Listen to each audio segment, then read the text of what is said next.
आज हम लोग शुरू करने जा रहे हैं अपने क्लास 6 के अंदर ज्योग्राफी में चैप्टर नंबर 2। चैप्टर का नाम है ग्लोब लैटिट्यूड्स एंड लॉन्गिट्यूड्स।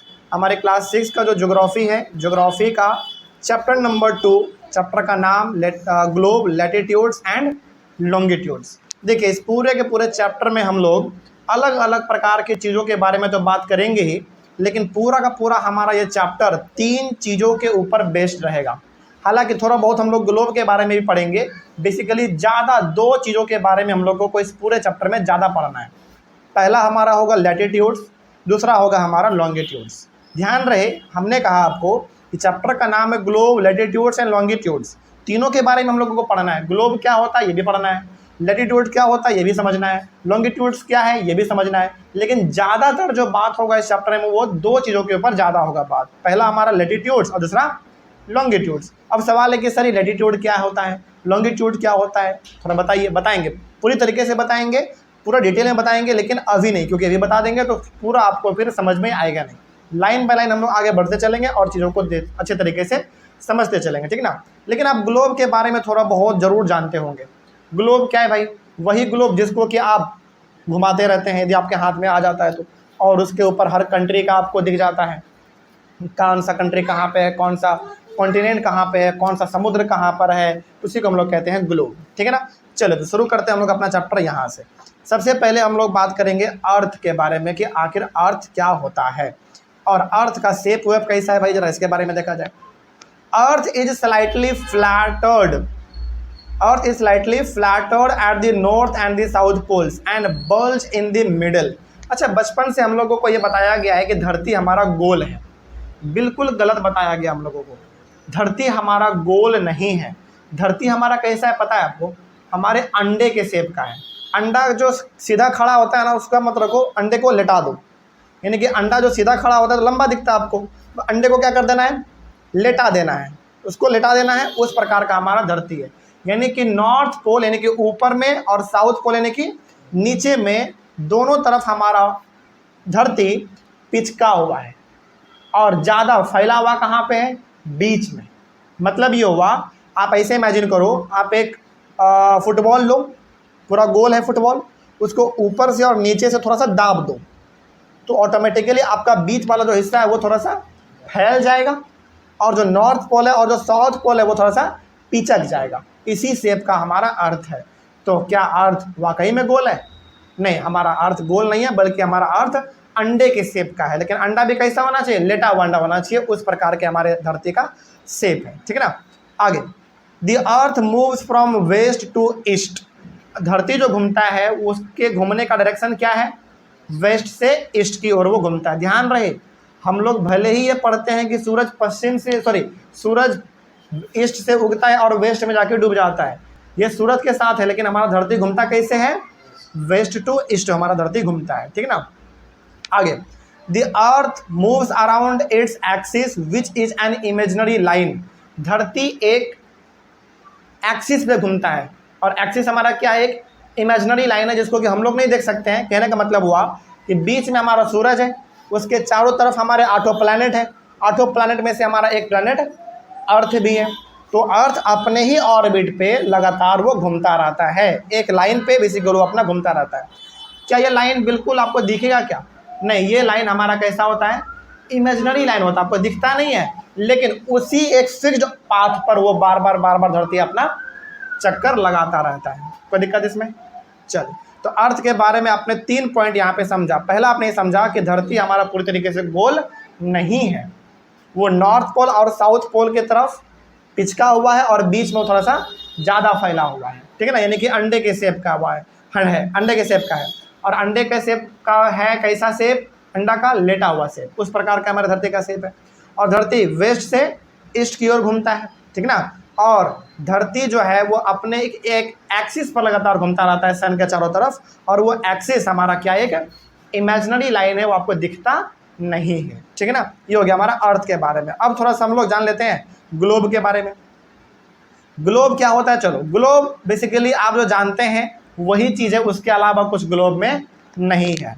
जैसे globe is a true model of the अर्थ।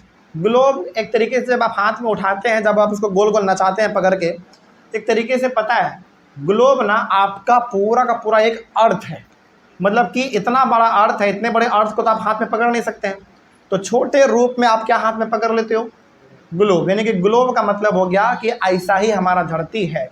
तो आप धरती को देख लो या ग्लोब को देख लो, बात दोनों का लगभग क्या माना जाएगा, सेम माना जाएगा। तो ग्लोब क्या है, एक ट्रू मॉडल है किसका, अर्थ का, ठीक है ना। आगे, on the globe countries, continents and oceans are shown in their correct size. यानी कि किसी भी ग्लोब में आप किसी भी कंट्री को देख लेते हैं आराम से, किसी भी कॉन्टिनेंट को आराम से आप देख लेते हैं, और यहाँ तक कि किसी भी ओशन, सी, इन सबको भी आप आराम से देख पाते हैं, ठीक है ना। आगे, अब एक्सिस क्या होता है, एक्सिस कुछ नहीं है, जो आप ग्लोब के बिल्कुल बीचों बीच में एक लकड़ी देखते होंगे, एक सहारा जिसके चारों तरफ वो हमारा ग्लोब घूमता रहता है, उसी को हम लोग कहते हैं एक्सिस। तो a needle is fixed through the globe in a tilted manner, tilted मतलब थोड़ा सा टेढ़ा रहता है, आपने वो देखा होगा, which is called its axis, उसी को हम लोग कहते हैं एक्सिस। किसी भी ग्लोब में यदि आप देखेंगे तो ग्लोब हमारा थोड़ा सा टेढ़ा होता है और उसके बीच में एक सुई हमारा पार हुआ रहता है, सुई नहीं होता है, वो बेसिकली छोटा सा पाइप होता है, उसी को हम लोग कहते हैं एक्सिस, और उसी के चारों तरफ हमारा ग्लोब घूमता रहता है। क्या अपने से घूमता है, नहीं, हम लोग उसको घुमाते हैं तब वो घूमता है, उसी को हम लोग कहते हैं एक्सिस। और इसी प्रकार का कुछ एक्सिस हमारे धरती के चारों तरफ भी है, धरती, हाँ, एक्सिस हमारा, जब हम लोग धरती की बात करते हैं यानी कि अर्थ का बात करते हैं, तो वहाँ पे जो एक्सिस होता है वो एक इमेजिनरी लाइन होता है, लेकिन ग्लोब में क्या आप इमेजिनरी लाइन देखते हैं, वो तो हकीकत में दिखता है आपको, है ना। चलिए आगे बढ़ते हैं। 2 points on the globe through which the needle passes are 2 poles, north pole and south pole. कभी आपने गौर से ग्लोब को देखा है, ग्लोब का जो नीडल है यानी कि जो ग्लोब का एक्सिस है वो 2 पोल्स पे टिका हुआ रहता है, एक ऊपर यानी कि नॉर्थ पोल और एक नीचे यानी कि साउथ पोल, यानी कि ऊपर नॉर्थ और नीचे साउथ पोल में वो आपका एक्सिस अटका हुआ रहता है, जिसके वजह से ही आप ग्लोब को आराम से नचा पाते हैं, घुमा पाते हैं, ठीक है ना। तो ग्लोब के ऊपर हो गया हमारा नॉर्थ पोल, ग्लोब के नीचे हो गया हमारा साउथ पोल, ओके। चलिए आगे बढ़ते हैं। The globe can be moved around this needle from west to east. यानी कि देखो ग्लोब को भी हम लोग कैसे नचाते हैं, अच्छा ग्लोब को तो हम लोग कैसे भी नचा देते हैं, ईस्ट से वेस्ट या वेस्ट से ईस्ट, लेकिन जब हमारा ग्लोब एक ट्रू मॉडल है अर्थ का, तो ग्लोब भी किस तरह से नचेगा, वेस्ट से ईस्ट नचेगा। लेकिन हम लोग क्या करते हैं, किसी भी डायरेक्शन में ग्लोब को नचा देते हैं, क्या गलत है ना, बिल्कुल गलत है। जब धरती हमारा वेस्ट से ईस्ट घूमता है तो ग्लोब भी हम लोगों को किधर से किधर घुमाना चाहिए, वेस्ट से ईस्ट ही घुमाना चाहिए, वही उसका सही तरीका होता है, ठीक है ना। लेकिन हम लोग किसी भी डायरेक्शन में घुमा देते हैं, ये बिल्कुल गलत माना जाएगा, ठीक है ना। चलिए इस तरीके से आपका ये वाला टॉपिक कवर हुआ, क्या कोई दिक्कत इसमें। हालांकि चैप्टर बड़ा इंटरेस्टिंग है, हम लोग इसको डायग्राम के थ्रू भी समझेंगे तो ज़्यादा आपको समझ में आएगा। अर्थ क्या होता है समझ में आ गया, ग्लोब क्या है ये भी आपको समझ में आ गया। अगला हम लोग पढ़ेंगे इक्वेटर के बारे में। अब ये इक्वेटर क्या होता है थोड़ा सा हम लोग इसके बारे में जानकारी लेंगे, लेकिन हम लोग अपने अगले वाले क्लास में, यहाँ तक तो कोई दिक्कत नहीं है। चलिए तो मिलते हैं हम लोग अपने अगले क्लास में। Thank you very much. Next हम लोग डिस्कस करेंगे इक्वेटर के बारे में। पिछले वाले क्लास में हम लोगों ने डिस्कस किया अर्थ और ग्लोब के बारे में। अब थोड़ा सा हम लोग डिस्कस कर लेते हैं इक्वेटर के बारे में, और इसमें जानेंगे कि आखिर इक्वेटर हमारा क्या होता है। सबसे पहले तो इसमें इक्वेटर का डेफिनेशन दिया हुआ है, तो थोड़ा सा पहले हम लोग इसको देख लेते हैं कि आखिर क्या है इक्वेटर के बारे में। इक्वेटर क्या होता है पहले ध्यान से समझ लीजिए, उसके बाद फिर आगे बढ़ेंगे। An imaginary line running on the globe that divides the globe into 2 equal parts, this line is known as the equator. Equator का मतलब हो गया एक ऐसा इमेजिनरी लाइन जिसको कि हम लोग देख नहीं सकते हैं, लेकिन वो एक होता है, इमेजिनरी लाइन होता है जिसको हम लोग देख नहीं सकते हैं, बस इसको समझने के लिए हम लोग इसको मान लेते हैं क्या है, वो इक्वेटर है। तो एक ऐसा इमेजिनरी लाइन जो आपके ग्लोब को बिल्कुल बीचों बीच 2 हिस्सों में डिवाइड कर देता है, उसी को हम लोग कहते हैं इक्वेटर। कोई दिक्कत इसमें। जैसे आपके सामने यहाँ पे एक डायग्राम है, आपके सामने एक डायग्राम है, ये डायग्राम आपका ग्लोब है, ठीक है ना। ये जो बीच से बिल्कुल लाइन गया है ना, आप उसमें नीचे देखिए लिखा हुआ है इक्वेटर, EQUATOR, इक्वेटर, है ना। इसका मतलब क्या हुआ कि इक्वेटर हमारे धरती का एक ऐसा इमेजिनरी लाइन है जो कि आपको दिखता तो नहीं है, लेकिन ये हमारे धरती को बिल्कुल 2 हिस्से में डिवाइड कर देता है, एक ऊपर वाला हिस्सा और एक उसके नीचे वाला हिस्सा। तो कोई दिक्कत इसमें। तो इक्वेटर का मतलब क्या समझेंगे आप, एक ऐसा इमेजिनरी लाइन जो हमारे धरती को बिल्कुल दो हिस्से में बराबर डिवाइड कर दे, ठीक है ना। आगे, the equator is a very important reference point two locate places on the earth, यानी कि हालांकि इसका इस्तेमाल हम लोग तो नहीं करते हैं, लेकिन जो लोग एरोप्लेन हवाई जहाज सब चलाते हैं ना, वो लोग इसका इस्तेमाल बहुत ज़्यादा करते हैं। यानी कि धरती पे कौन सा जगह कहाँ पर है ये पता लगाने के लिए, आसमान से ही ये पता लगाने के लिए कि धरती का कौन सा जगह कहाँ पर है, हमारे जो पायलट लोग होते हैं जो एरोप्लेन चलाते हैं वो इसका इस्तेमाल बहुत ज़्यादा करते हैं। यानी कि इक्वेटर से ही हम लोग पता लगा लेते हैं कि कौन सा जगह कहाँ पर है, क्योंकि इक्वेटर हमारा क्या करता है, धरती को दो हिस्से में डिवाइड करता है, तो वो पता कर लेते हैं कि कौन सा हिस्सा किधर है, ठीक है ना। चलिए आगे बढ़ते हैं। अब यहाँ पे एक चीज़ आपको और समझना पड़ेगा कि साउदर्न और नॉर्दर्न हेमिस्फीयर क्या होता है। नॉर्दर्न हेमिस्फीयर और साउदर्न हेमिस्फीयर क्या होता है, जरा इसके बारे में भी देख लीजिए। The northern half of the earth is known as the northern hemisphere and the southern half of the earth is known as the southern hemisphere. They are both equal halves. अब जरा ध्यान से आप देखिए तो ये आपका क्या है, ग्लोब है। ग्लोब को बिल्कुल दो हिस्से में डिवाइड किसने किया, इक्वेटर ने किया।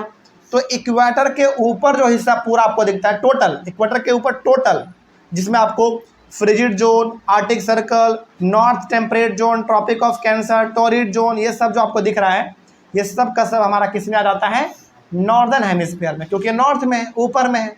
और जस्ट इसके नीचे वाला फिर क्या कहलाएगा, इक्वेटर के नीचे वाला हिस्सा साउदर्न हेमिस्फीयर कहलाएगा। बस इतना ही सिंपल है, ऐसे ध्यान रखना है आपको।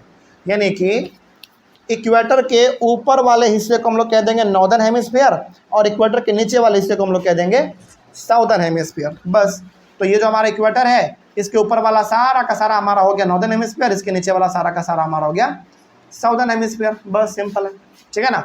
चलिए अब इसमें जरा ये भी जान लीजिए कि पैरेलल्स ऑफ लैटिट्यूड्स क्या होता है। देखिए इसमें क्या लिखा हुआ है, इसमें लिखा हुआ है all parallel circles from the equator up to the poles are called parallels of latitudes.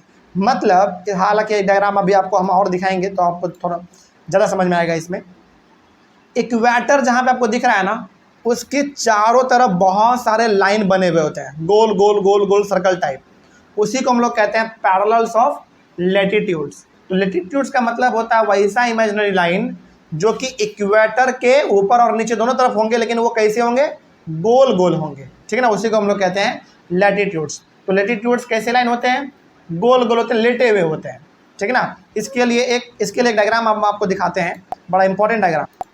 इस डायग्राम को आप जरा ध्यान से देखिए, ग्रीन वाला डायग्राम। यहाँ पे ना ये जितने भी सारे गोल गोल आपको दिख रहे हैं ना, जितने भी सारे गोल गोल दिख रहे हैं, ये सारे के सारे गोल जो दिख रहे हैं इन्हीं को हम लोग कहते हैं पैरेलल्स ऑफ लैटिट्यूड्स, ठीक है ना। और नीचे आप देखेंगे ध्यान से, इक्वेटर हमारा है। अब आपके मन में सवाल आया होगा कि सर इक्वेटर नीचे थोड़ी होता है, तो बीच में होता है। ये बीच में ही है, बस आपको दिखाने के लिए थोड़ा सा इसको नीचे बनाया गया है ताकि आप इन सारे सर्कल्स को देख सकें, ठीक है ना। तो जितने भी ये गोल गोल आपको दिख रहे हैं, अच्छा एक बात बताइए, जहाँ पे इक्वेटर है क्या उसके बराबर दूरी पे ये सब सर्कल आपको नहीं दिख रहा है, बिल्कुल बराबर बराबर दूरी पे ऊपर, है ना। इसी को हम लोग कहते हैं पैरेलल्स ऑफ लैटिट्यूड्स। तो याद रहेगा ये चीज़। तो पैरेलल्स ऑफ लैटिट्यूड्स का मतलब कोई आपसे पूछे तो क्या बताएंगे, ये बताएंगे कि इक्वेटर के साथ जो बराबर दूरी पर एक इमेजिनरी लाइन होता है, बहुत सारे गोल गोल सर्कल टाइप, उसी को हम लोग कह देते हैं पैरेलल्स ऑफ लैटिट्यूड्स। आप इसको ऐसे भी समझिएगा कि ग्लोब के ऊपर जो लेटा हुआ लाइन रहता है, लेटा हुआ, उसी को हम लोग कहते हैं लैटिट्यूड, सिंपल। लेकिन ये लाइन कैसे होते हैं, लेटा हुआ तो दिखता है आपको, लेकिन एक्चुअली में होता कैसा है, गोल गोल होता है, ठीक है ना। ये हो गया हमारा पैरेलल्स ऑफ लैटिट्यूड्स, ठीक है ना। आगे बढ़ते हैं। चलिए इसके बाद हमारा अगला आ जाइए आप, हाँ यहाँ पे आ जाइए, एक मिनट। नेक्स्ट पॉइंट इसमें है latitudes are measured in degrees. जितने भी लैटिट्यूड्स अभी आपने आप देखे हैं, अभी तुरंत आपने जो देखा, जितने भी लैटिट्यूड्स यानी कि जो गोल गोल था, उन सभी को हम लोग मेजर किस में करते हैं, डिग्री में करते हैं। किस में करेंगे, डिग्री में। 0 degree, 1 degree, 2 degree, 3 degree, 4 degree, इस तरीके से हम लोग इसको मेजर करते हैं। ओके चलिए आगे बढ़ते हैं। तो क्या अब आपको equator, northern hemisphere, southern hemisphere, latitude, sorry parallels of latitudes, क्या ये सब बात समझ में आ गया आपको। चलिए आगे बढ़ते हैं। फिर अगला हमारा इसमें है there are 4 important parallels of latitudes. Parallels of latitudes का मतलब अभी तुरंत आपने समझा कि इक्वेटर के ऊपर और नीचे जो गोल गोल आपको सर्कल दिखता है जो कि बराबर दूरी पे होता है इक्वेटर से, उसी को हम लोग कहते हैं पैरेलल्स ऑफ लैटिट्यूड्स, यानी वो लेटा हुआ रहता है। अब हमारे पास 4 इंपॉर्टेंट पैरेलल्स ऑफ लैटिट्यूड्स है, ध्यान रहेगा। टोटल हमारे पास जो इंपॉर्टेंट पैरेलल्स ऑफ लैटिट्यूड्स है वो कितने हैं? 4 हैं। उन चारों के बारे में थोड़ा सा हम लोग एक एक करके देख लेते हैं और डायग्राम इसको आप थोड़ा सा ध्यान से देखिएगा। पहला इसमें Tropic of Cancer in the northern hemisphere. जरा देखिए तो ट्रॉपिक ऑफ कैंसर आपको डायग्राम में कहाँ पे दिख रहा है? क्या इक्वेटर के ऊपर दिख रहा है ट्रॉपिक ऑफ कैंसर? ध्यान से यदि आप देखेंगे ना तो ये भी एक तरीके का गोल जैसा ही है। पूरा तो गोल आपको ये नहीं दिख रहा होगा लेकिन थोड़ा सा झुका हुआ है कि नहीं? ट्रॉपिक ऑफ कैंसर मतलब ये जो डॉट डॉट लाइन है इसके ऊपर लिखा हुआ ना ट्रॉपिक ऑफ कैंसर, वही हो गया आपका ट्रॉपिक ऑफ कैंसर। तो बताइए ट्रॉपिक ऑफ कैंसर कहाँ पाया जाएगा? नॉर्दर्न हेमिस्फीयर या साउदर्न हेमिस्फीयर? नॉर्दर्न हेमिस्फीयर, क्योंकि वो ऊपर है। और इसका वैल्यू कितना है, यानी कि ट्रॉपिक ऑफ कैंसर का डिग्री कितना है? 23 होल 1/2 डिग्री नॉर्थ। नॉर्थ क्यों लगा हुआ है यहाँ पे? क्योंकि नॉर्दर्न हेमिस्फीयर में है। कोई दिक्कत? आगे बढ़ते हैं। तो ट्रॉपिक ऑफ कैंसर हमारा होता है कहाँ पे है? नॉर्दर्न हेमिस्फीयर में, और इसका डिग्री कितना होता है? 23 whole 1/2 degree north. Okay, diagram को देखते चलेंगे, बहुत कुछ आपको आराम से ऐसे ही समझ में आ जाएगा। ठीक है, ये हो गया हमारा पहला पैरेलल्स ऑफ लैटिट्यूड्स। दूसरा क्या है? Tropic of Capricorn in the southern hemisphere. चलिए अब इक्वेटर के जस्ट नीचे आप देखो, क्या आपको ट्रॉपिक ऑफ कैप्रिकॉर्न दिख रहा है? बिल्कुल दिख रहा है। तो ये हो गया हमारा दूसरा पैरेलल्स ऑफ लैटिट्यूड्स, क्योंकि ये भी क्या होते हैं? लैटिट्यूड ही होते हैं, गोल गोल ये भी होता है, ठीक है ना। और इसका भी वैल्यू कितना है? 23 होल 1/2 डिग्री, लेकिन ये इसमें साउथ लगा हुआ है। ध्यान रहे, ध्यान से देखो तो आप इक्वेटर का वैल्यू कितना है पहले बताओ। इक्वेटर का वैल्यू कितना है? 0 डिग्री। तो ऊपर जितने भी होंगे वो हमारा 1 2 3 4 होगा, 0 से नीचे भी जितने होंगे वो भी हमारा 1 2 3 4 होगा। तो जो ट्रॉपिक ऑफ कैंसर और ट्रॉपिक ऑफ कैप्रिकॉर्न है, दोनों का वैल्यू क्या होता है? सेम होता है। बस फर्क यह है कि ट्रॉपिक ऑफ कैंसर नॉर्थ में होता है तो ट्रॉपिक ऑफ कैप्रिकॉर्न हमारा साउथ में होता है, ठीक है ना। आगे तीसरा जो पैरेलल्स ऑफ लैटिट्यूड्स है वो है आर्टिक सर्कल। कहाँ पे है? At north of the equator. चलिए पहले आर्टिक है फिर एंटार्क्टिक है, वो भी आप देख लेंगे, दोनों है। आर्टिक सर्कल को जरा ध्यान से देखो तो सबसे ऊपर में क्या आपको आर्टिक सर्कल बिल्कुल एक गोल जैसा दिख रहा है? आर्टिक सर्कल यही है हमारा आर्टिक सर्कल। तो बताइए आर्टिक सर्कल किधर मिलेगा आपको? साउदर्न हेमिस्फीयर या नॉर्दर्न हेमिस्फीयर? Northern hemisphere. और इसका डिग्री कितना है? 66 होल 1/2 डिग्री नॉर्थ, ठीक है ना। अब चौथा जो हमारा पैरेलल्स ऑफ लैटिट्यूड्स है जो कि वही भी गोल होता है, वो हमारा हो गया एंटार्क्टिक सर्कल। चलिए अब सबसे नीचे आप देख लो, क्या आपको एंटार्क्टिक सर्कल दिख रहा है? बिल्कुल एंटार्क्टिक सर्कल दिख रहा है। इसका भी वैल्यू कितना होगा? 66 होल 1/2 डिग्री साउथ हो जाएगा। बस, तो ये 4 इंपॉर्टेंट पैरेलल्स ऑफ लैटिट्यूड्स हैं। कोई दिक्कत इसमें? चारों का वैल्यू आपको याद होना चाहिए। आगे बढ़ते हैं। The equator represents the 0 degree latitude. बताइए इक्वेटर का वैल्यू कहाँ? इक्वेटर का वैल्यू कितना? 0 डिग्री। यानी कि अच्छा 0 डिग्री ये क्यों है? क्योंकि ये बिल्कुल धरती को 2 इक्वल पार्ट में डिवाइड कर देता है, इसीलिए इसका वैल्यू कितना है? 0 डिग्री है, ठीक है ना। आगे बढ़ते हैं। The distance from the equator to either of the poles in 1/4 of a circle round the earth it will measure 1/4 of 360 that is 90 degree. कहने का सिंपल सा मतलब यहाँ पे यह है कि इक्वेटर से आप ऊपर जाओ या नीचे जाओ, आप हमेशा कितना डिग्री जाओगे? 90 डिग्री ही जा पाओगे। समझ रहे बात को? चलो आगे बढ़ते हैं। 90 degree north latitude marks the north pole and 90 degree south latitude marks the south pole. इसका मतलब हो गया कि जहाँ पे आपका इक्वेटर है उससे 90 डिग्री आप नीचे जाओगे तो आपको मिल जाएगा साउथ पोल, और इक्वेटर से 90 डिग्री आप ऊपर चल जाओगे तो मिल जाएगा आपको नॉर्थ पोल। सिंपल, ठीक है ना। आगे अब यहाँ पे नॉर्थ लैटिट्यूड क्या होता है और साउथ लैटिट्यूड क्या होता है, ज़रा ध्यान से देखिएगा। ये भी लैटिट्यूड का मतलब आपको समझ में आ गया है। अब वैसा इमेजिनरी लाइन जो कि क्या होगा? लेटा हुआ होगा। और किसके साथ लेटा हुआ? किसके साथ बराबर दूरी पे होगा? इक्वेटर के बराबर दूरी पे होगा। अब आप ये समझो कि नॉर्थ लैटिट्यूड क्या होता है, नाम से मालूम चल रहा है। पहला तो नॉर्थ और दूसरा लैटिट्यूड, यानी कि ये लाइन किधर होगा? नॉर्थ की तरफ या साउथ की तरफ? नॉर्थ की तरफ, इसीलिए इसका नाम पड़ा है नॉर्थ लैटिट्यूड।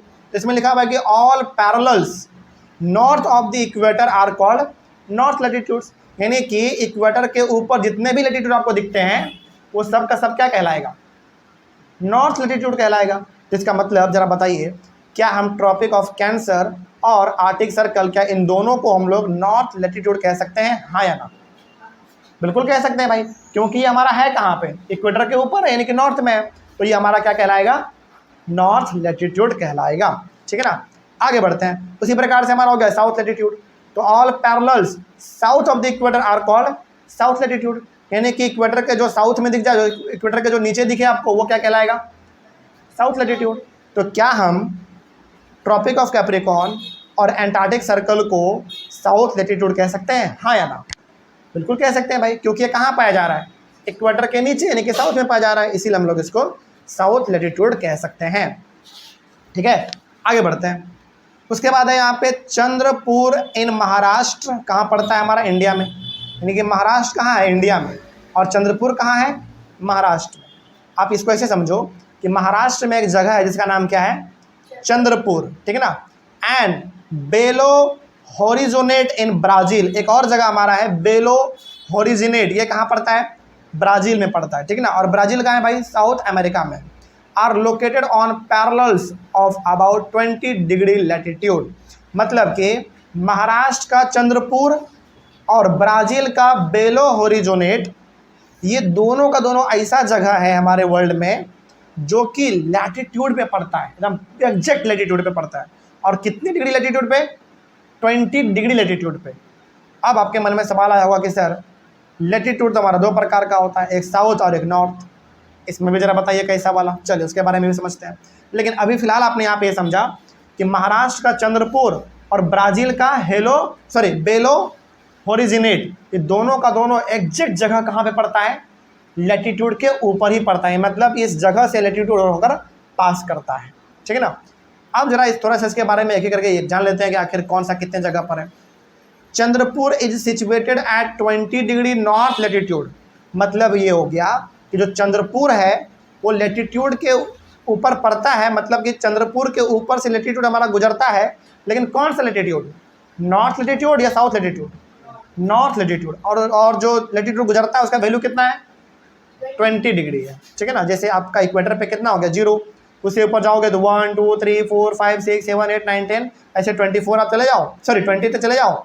उसी जगह से यानी कि चंद्रपुर से हमारा एक लैटिट्यूड गुजरता है जिसका वैल्यू कितना है, डिग्री कितना है, 20 डिग्री नॉर्थ। और चूंकि नॉर्थ से गुजर रहा है इसलिए नॉर्थ है। ठीक है ना। हाँ, यही दोनों ऐसा जगह है पूरे वर्ल्ड में जो जिसके ऊपर से लैटिट्यूड होकर गुजरता है, एग्जैक्ट, एकदम एकदम एग्जैक्ट। हालांकि और भी जगह हैं जिसके ऊपर से लैटिट्यूड गुजरता है, लेकिन एग्जैक्ट ये दोनों जगह है। ठीक है ना। एंड बेलो होरिजिनेट is situated at 20 degree south latitude.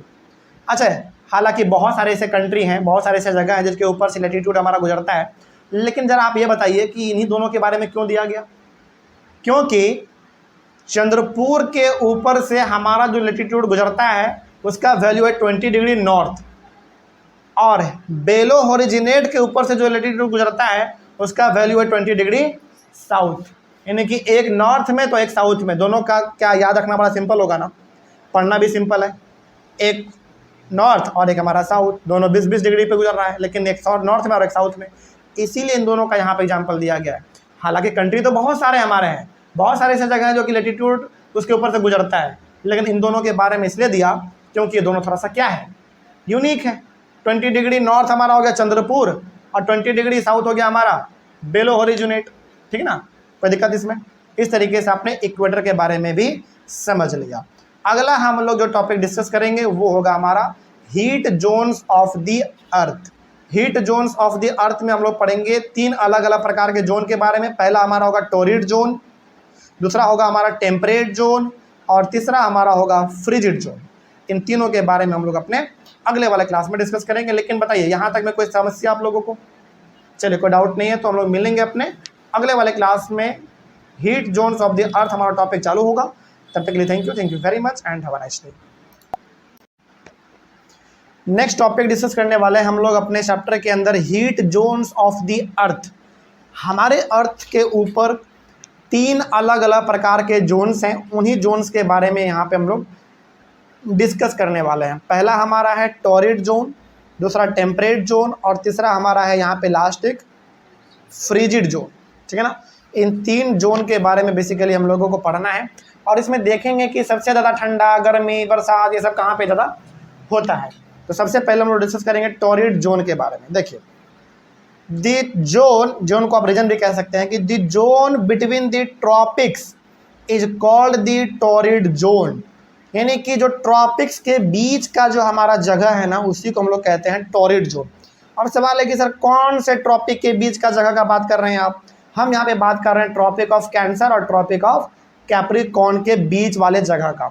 ध्यान से यदि आप इस डायग्राम में देखोगे तो इक्वेटर के ऊपर है ट्रॉपिक ऑफ कैंसर ये वाला लाइन, और इक्वेटर के नीचे है ये वाला लाइन आपका ट्रॉपिक ऑफ कैप्रिकॉर्न, है ना। तो ट्रॉपिक ऑफ कैप्रिकॉर्न और ट्रॉपिक ऑफ कैंसर, इन दोनों के बीच में यदि आप जगह देखेंगे तो ग्रीन वाला आपको जगह दिख रहा होगा। इसी ग्रीन वाले जगह को हम लोग कहते हैं टॉरिड जोन। अब यहाँ पे आप ये मत समझ लीजिएगा कि टॉरिड जोन केवल इक्वेटर के ऊपर वाले जगह को कहते हैं क्योंकि यहीं पे लिखा हुआ है, नहीं, ये नहीं समझना है आपको, बल्कि आप ये समझिए कि इक्वेटर के ऊपर जो आपको ट्रॉपिक ऑफ कैंसर दिख रहा है ये वाला लाइन से लेकर इक्वेटर के नीचे जो ट्रॉपिक ऑफ कैप्रिकॉर्न दिख रहा है ये लाइन, दोनों लाइन के बीच का जो पूरा जगह है ये ग्रीन वाला एरिया, इसी को हम लोग कहते हैं टॉरिड जोन। ध्यान रहेगा ये बात, यानी कि ट्रॉपिक ऑफ कैंसर से नीचे और ट्रॉपिक ऑफ कैप्रिकॉर्न के ऊपर का जो हिस्सा है पूरा उसी को हम लोग कहते हैं टॉरिड जोन। तो आप यहाँ पे ये भी कह सकते हैं कि टॉरिड जोन में ही हमारा इक्वेटर पड़ता है, हाँ या ना? बिल्कुल। चलिए आगे बढ़ते हैं। The surface of the earth between the tropics receives vertical rays of the sun throughout the year, thus it is the hottest part of the earth. यानी कि जो टॉरिड जोन है ये टॉरिड जोन धरती का ऐसा हिस्सा है जहाँ पे सनलाइट यानी कि सूरज की रोशनी डायरेक्टली पड़ता है, डायरेक्टली मतलब बहुत ज़्यादा गर्मी यहाँ पे पड़ता है। तो ये जो टॉरिड जोन हुआ इस वाले इलाके में जो भी कंट्री पड़ता है वहाँ पे गर्मी सबसे ज़्यादा पड़ता है। क्यों सबसे ज़्यादा गर्मी पड़ता है? क्योंकि यहाँ पे सनलाइट का जो रोशनी है वो सीधा सीधा आता है। कोई दिक्कत इसमें? बात समझ में आया? तो टॉरिड जोन से आपको 2 बात समझ में आता है। पहला ये कि ट्रॉपिक ऑफ कैंसर से नीचे और ट्रॉपिक ऑफ कैप्रिकॉर्न से ऊपर जो जगह हमारा है, जो रीजन है, उसी को हम लोग कहते हैं टॉरिड जोन। पहला बात ये। दूसरा बात ये कि टॉरिड जोन सालों भर, टॉरिड जोन के ऊपर सालों भर सूरज की रोशनी एकदम सीधा सीधा आता रहता है, जिसके वजह से दुनिया का सबसे हॉटेस्ट पार्ट बना हुआ है। यानी कि इससे ज़्यादा गर्मी आपको कहीं और देखने को नहीं मिलता है, ठीक है ना। ये हो गया हमारा टॉरिड जोन के बारे में। अगला हमारा है टेम्परेट जोन। चलिए अब थोड़ा सा टेम्परेट जोन के बारे में बात कर लेते हैं।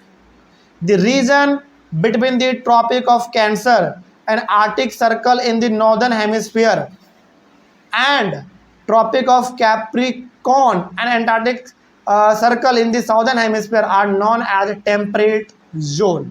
चलिए अब थोड़ा सा इसके बारे में बताते हैं कि आखिर ये टेम्परेट जोन हमारा है कहाँ पे। ध्यान से आप जरा देखो तो क्या आपको इक्वेटर के ऊपर ट्रॉपिक ऑफ कैंसर दिख रहा है? ट्रॉपिक ऑफ कैंसर आपको दिख रहा होगा इक्वेटर के ऊपर, वहां से लेकर आर्टिक सर्कल का ये वाला गोल वाला हिस्सा दिख रहा है आपको, यानी कि जो रेड वाला हिस्सा दिख रहा है इसी को हम लोग कहते हैं टेम्परेट जोन।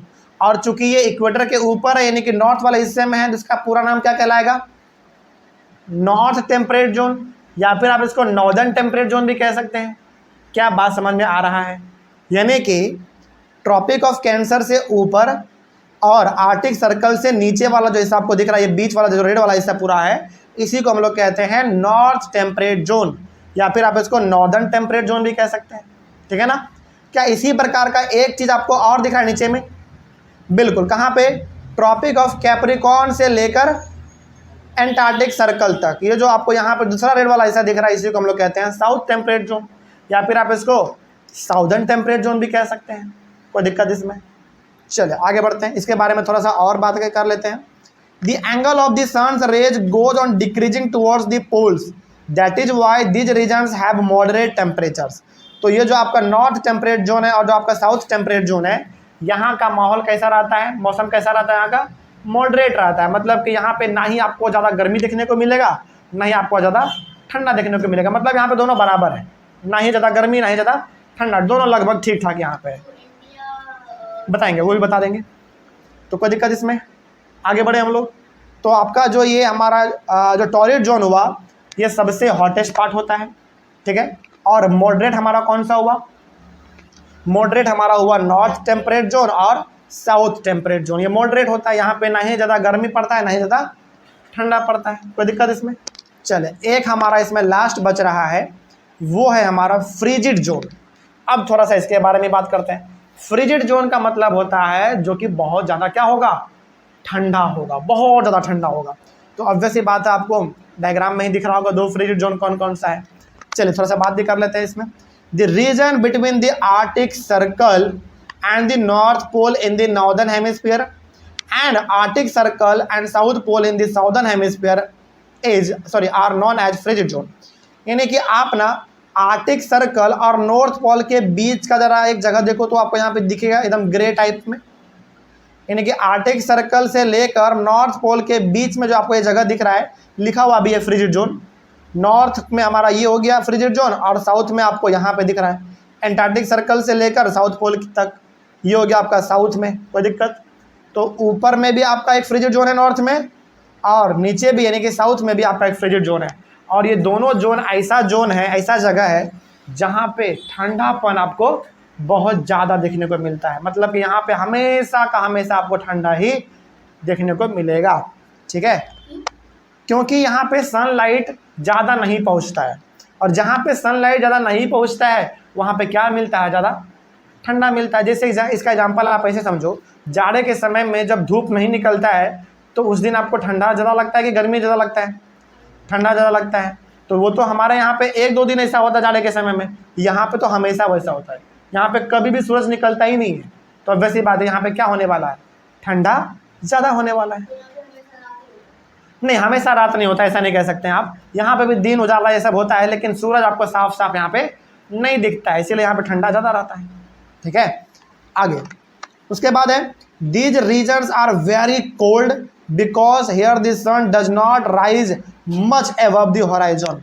मतलब कि यहाँ पे सूरज ज़्यादा ऊपर तक आता ही नहीं है, यानी कि सनलाइट आपको यहाँ पे ज़्यादा देखने को नहीं मिलता है, जिसके वजह से यहाँ हमेशा का हमेशा ठंडा ही आपको लगता है, ठीक है ना? गर्मी कहाँ पे लगता है? जहाँ पे सनलाइट पहुँच रहा हो वहाँ पे गर्मी लगता है। यहाँ पे गर्मी पहुँच ही नहीं रहा है, सनलाइट पहुँच ही नहीं रहा है, तो गर्मी कहाँ से लगेगा? इसीलिए ये हो गया हमारा फ्रिजिड जोन, यानी कि ठंडा वाला जगह। Therefore its rays are always slanting and provides less heat. यानी कि यहाँ पे सूरज की रोशनी हमेशा झुका हुआ रहता है, कभी ऊपर आ ही नहीं पाता है, जिसके वजह से यहाँ पे हीट बहुत ही कम मिलता है आपको। और जब हीट कम मिल रहा है तो ज़्यादा क्या मिलने वाला है बताओ? ज़्यादा मिलने वाला आपको, ज़्यादा कोल्ड ठंडा, इसलिए इसको हम लोग कहते हैं फ्रिजिड जोन। कोई दिक्कत इसमें? तो क्या आपको तीन अलग अलग प्रकार के जोन समझ में आ गए? पहला आपका टोरिड जोन हो गया, जो कि ये वाला हमारा हिस्सा है ट्रॉपिक ऑफ कैंसर से नीचे और ट्रॉपिक ऑफ कैप्रिकॉर्न के ऊपर, ये आपका ग्रीन वाला हिस्सा हो गया टोरिड जोन। उसके बाद हमारा था टेम्परेट जोन। टेम्परेट जोन हमारे पास दो गो है, एक नॉर्थ टेम्परेट जोन और एक south temperate zone. North temperate zone के बारे में कोई पूछे कि बताओ ये कहाँ से कहाँ तक है, तो आप क्या बोलोगे? ट्रॉपिक ऑफ कैंसर से लेकर आर्टिक सर्कल तक, ये हो गया हमारा नॉर्थ टेम्परेट जोन। कोई बोले कि साउथ टेम्परेट जोन कहाँ है, तो आप क्या बोलोगे? ट्रॉपिक ऑफ कैप्रिकॉर्न से लेकर एंटार्क्टिक सर्कल तक, हो गया हमारा खत्म। उसके बाद हमारा था फ्रिजिड जोन। फ्रिजिड जोन भी हमारा दो है, एक ऊपर नॉर्थ में और एक नीचे साउथ में, ठीक है ना? तो कोई बोले कि बताओ कोई बोले कि नॉर्थ फ्रिजिड जोन किधर है, तो ऑब्वियस ही बात है भाई, आर्टिक सर्कल से लेकर नॉर्थ पोल का जो जगह होता है उसके बीच के जगह को हम लोग कहते हैं नॉर्थ फ्रिजिड जोन, सिंपल। और साउथ फ्रिजिड जोन हमारा कौन सा होगा? एंटार्क्टिक सर्कल से लेकर साउथ पोल जो आपको दिख रहा है, ये हो गया हमारा साउथ फ्रिजिड जोन। सिंपल है ना, कोई कन्फ्यूजन नहीं यहाँ पे? चलिए बहुत अच्छा, वेरी गुड। अगला टॉपिक जो हम लोग पढ़ेंगे वो होगा हमारा व्हाट आर लॉन्गिट्यूड्स। हालांकि अभी तक तो आप ये समझ ही गए होंगे कि लैटिट्यूड क्या होता है। ध्यान से आप गौर करेंगे तो हमारा चैप्टर के नाम में क्या छुपा हुआ है? Globe, latitudes and longitudes. Globe हम लोग समझ चुके हैं, लैटिट्यूड भी हम लोग समझ चुके हैं, जो कि क्या होता है? लेटा हुआ लाइन होता है, किसके साथ बराबर दूरी पे? इक्वेटर के बराबर दूरी पे, उसी को हम लोग कहते हैं लैटिट्यूड। अब हम लोग पढ़ेंगे लॉन्गिट्यूड्स। अब ये समझेंगे हम लोग अपने अगले क्लास से कि आखिर लॉन्गिट्यूड्स क्या होता है। तो मिलते हैं हम लोग अपने अगले क्लास में। Thank you very much. Next topic है हमारा व्हाट आर लॉन्गिट्यूड्स। इस चैप्टर में बेसिकली हम लोगों को दो चीज़ों को ज़्यादा पढ़ना था। पहला लैटिट्यूड्स हम लोग पढ़ चुके हैं, अगला हमारा लॉन्गिट्यूड्स, और लॉन्गिट्यूड्स को ही हम लोग इसमें डिस्कस करने वाले हैं। लॉन्गिट्यूड्स हमारा यहाँ से स्टार्ट हो रहा है, लेकिन एक पॉइंट पहले ही लिखा हुआ है, थोड़ा सा उसके बारे में पढ़ लेते हैं, उसके बाद फिर आगे बढ़ेंगे। टोंगा आइलैंड्स कहाँ पे पड़ता है? ये पैसिफिक ओशन में पड़ता है। एंड मॉरिशस आइलैंड ये कहाँ पड़ता है? इंडियन ओशन में पड़ता है। Are situated on the same latitude that is 20 degree south. यानी कि टोंगा आइलैंड जो कि पैसिफिक ओशन में पड़ता है और मॉरिशस जो कि इंडियन ओशन में पड़ता है, ये दोनों का दोनों जगह एक ही पॉइंट पे पड़ता है और वो हमारा है 20 डिग्री साउथ लैटिट्यूड। ठीक ना, ये लैटिट्यूड का बारे में थोड़ा सा बात हो गया है पहले का, लेकिन कोई दिक्कत वाली बात नहीं है। अब हम लोग आते हैं अपने मेन टॉपिक पे जो कि होगा हमारा लॉन्गिट्यूड्स। ठीक ना। अच्छा एक बात बताइए, लैटिट्यूड आपने क्या पढ़ा? लेटा हुआ लाइन होता है वो इक्वेटर के जैसा, है ना। लॉन्गिट्यूड्स का मतलब हो गया लंबा लंबा लाइन ऊपर से नीचे। जैसे आपने लैटिट्यूड में क्या देखा? वेस्ट टू ईस्ट लाइन आपने देखा लैटिट्यूड में, लेकिन इसमें आप देखेंगे नॉर्थ टू साउथ। कोई दिक्कत इसमें? मतलब कि लैटिट्यूड में आपने दाएं बाएं लाइन देखा, लॉन्गिट्यूड्स में आप ऊपर नीचे लाइन देखेंगे, इसी को हम लोग कहते हैं लॉन्गिट्यूड्स। और डायग्राम आपके सामने है तो यहाँ से आप साफ देख सकते हैं, जितने भी लाइन बने हुए हैं ये सब लाइन हमारा क्या कहलाएगा? लॉन्गिट्यूड्स कहलाएगा। सिंपल। ठीक है ना। आगे बढ़ते हैं, थोड़ा सा इसमें हम लोग और बात करेंगे कि मेरिडियंस ऑफ लॉन्गिट्यूड्स क्या होता है। समझिएगा, बहुत इंपॉर्टेंट है ये हमारा। मेरिडियंस ऑफ लॉन्गिट्यूड क्या होता है? देखिए, imaginary lines running from north pole to south pole, these lines of reference are known as meridians of longitudes। इस डायग्राम पे जब थोड़ा सा ध्यान से देखेंगे ना तो बहुत सारे लाइन ऊपर से यानी कि नॉर्थ से नीचे की ओर आया हुआ है, बहुत सारे लाइन है। गिनना चाहोगे तो बहुत सारा हो जाएगा, तो बहुत कम दिया हुआ है, लेकिन हकीकत में बहुत सारे होते हैं। 1 2 3 4 इस प्रकार का जो ऊपर से नीचे आप पूरा लाइन देख रहे हो, हाँ, इन्हीं सारे लाइन को हम लोग कहते हैं मेरिडियंस ऑफ लॉन्गिट्यूड्स। क्या एक लाइन को या सारे लाइन को? सारे लाइन को एक साथ हम लोग नाम दे देते हैं मेरिडियंस ऑफ लॉन्गिट्यूड्स। कोई दिक्कत इसमें? चलिए आगे बढ़ते हैं फिर। अच्छा, जिस तरीके से हमारा लैटिट्यूड एक इमेजिनरी लाइन होता था, तो क्या लॉन्गिट्यूड्स भी एक इमेजिनरी लाइन होगा? बिल्कुल, ये भी हमारा एक इमेजिनरी लाइन ही होता है। ये हकीकत में लाइन ऐसा कुछ नहीं होता, ये इमेजिनरी लाइन होता है। ठीक ना। तो मेरिडियंस ऑफ लॉन्गिट्यूड समझ में आया? जितने भी आपको लॉन्गिट्यूड लाइन वाले दिखते हैं, जितने भी लाइन लंबे लंबे दिखते हैं, नॉर्थ से साउथ, नॉर्थ से साउथ, नॉर्थ से साउथ, इन्हीं सारे लाइन को हम लोग कहते हैं मेरिडियंस ऑफ लॉन्गिट्यूड्स। ठीक है ना। आगे बढ़ते हैं। The distance between them are measured in degrees of longitudes. Each degree is further divided into minutes and minutes into seconds. यानी कि इन दो लाइन के बीच में जो दूरी आप देख रहे होंगे, इन दो लाइन के बीच में जो दूरी है, इस दूरी को हम लोग किस में नापते हैं? डिग्री में नापते हैं। और आगे चल के इस डिग्री को किस में कन्वर्ट किया जाता है? मिनट में। और फिर आगे चल के मिनट को किस में कन्वर्ट किया जाता है? सेकंड में। इसका ज़्यादातर हम लोग इस्तेमाल नहीं करते हैं, इसका इस्तेमाल ज़्यादातर वो लोग करते हैं जो कि पायलट होते हैं, जो एरोप्लेन ये सब चलाते हैं ना, वो इसका इस्तेमाल ज़्यादा करते हैं समय को देखने के लिए। हाँ, लैटिट्यूड्स में भी ऐसा है, लैटिट्यूड्स में भी कुछ ऐसा ही है, लेकिन उसका केस थोड़ा सा अलग है। कोई दिक्कत इसमें? चलिए आगे बढ़ते हैं। तो जितने भी आपको ये सारे लाइन दिख रहे हैं, इन्हीं सारे लाइन को हम लोग कहते हैं मेरिडियंस ऑफ लॉन्गिट्यूड्स। और इन दो लाइन के बीच में जो दूरी है, जो डिस्टेंस है, इसको हम लोग डिग्री में मेजर करते हैं। और डिग्री को कन्वर्ट किया जाता है मिनट में, और फिर बाद में मिनट को भी किस में कन्वर्ट कर दिया जाता है? सेकेंड में कन्वर्ट कर दिया जाता है। आगे बढ़ते हैं। They are semicircles. Semicircle का मतलब होता है सर्कल का आधा हिस्सा। यदि आप ध्यान से देखोगे इस लॉन्गिट्यूड्स को नॉर्थ से साउथ की ओर, तो आपको कैसा दिख रहा है? सर्कल पूरा दिख रहा है या आधा दिख रहा है? आधा सर्कल दिख रहा है। तो लॉन्गिट्यूड्स बेसिकली कैसे दिखने में लगते हैं? सेमी सर्कल दिखने में लगते हैं, यानी कि आधा सर्कल प्रतीत होता है। आगे अगला इसमें हमारा है the distance between them decreases and becomes zero at the poles where all the meridians meet. देखिए जरा ध्यान से समझिएगा इस बात को आप, है ना, बहुत इंपॉर्टेंट ये बात है। ये जो बेसिकली दो लॉन्गिट्यूड्स के बीच में जो दूरी है ना, ये दूरी जैसे जैसे आप नॉर्थ पोल और साउथ पोल की ओर आएंगे, वैसे वैसे ये दूरी घटता जाता है और अल्टीमेटली पूरा ये हो कितना जाता है?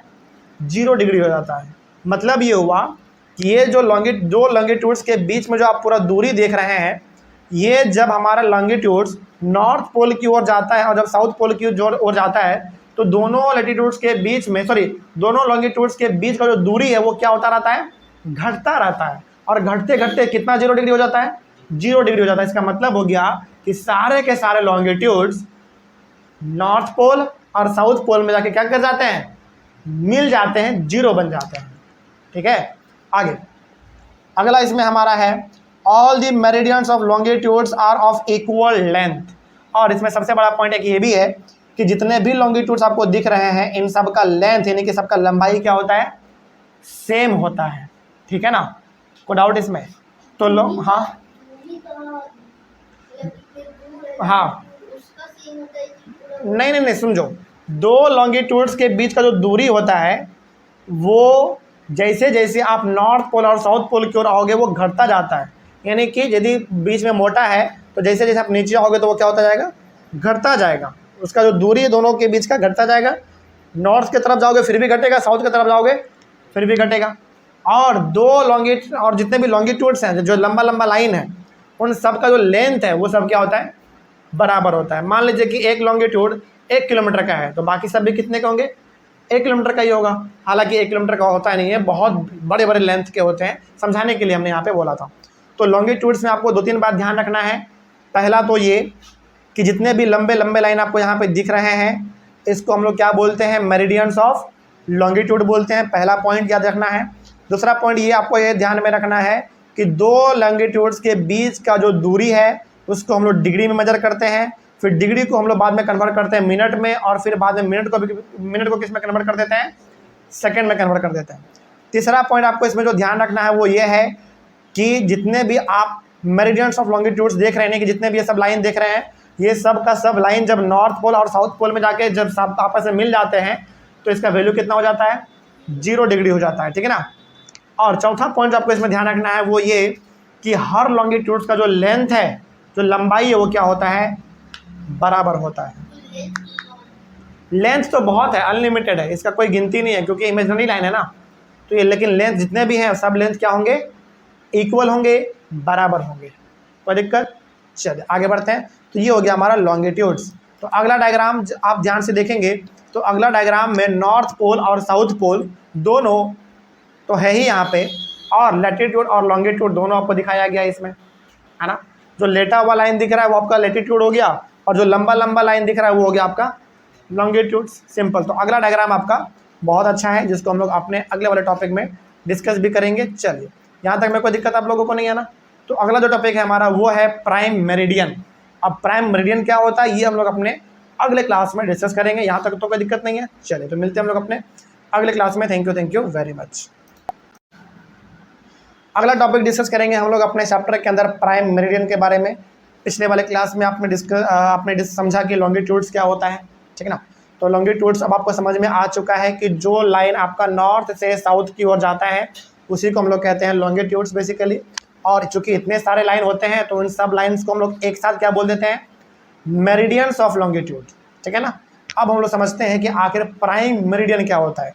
देखिए ध्यान से, इसमें क्या लिखा हुआ है, it was difficult to number the meridians, hence all countries decided that the count should begin from the meridian which passed through Greenwich, where the British Royal Observatory is located. This meridian is called the prime meridian.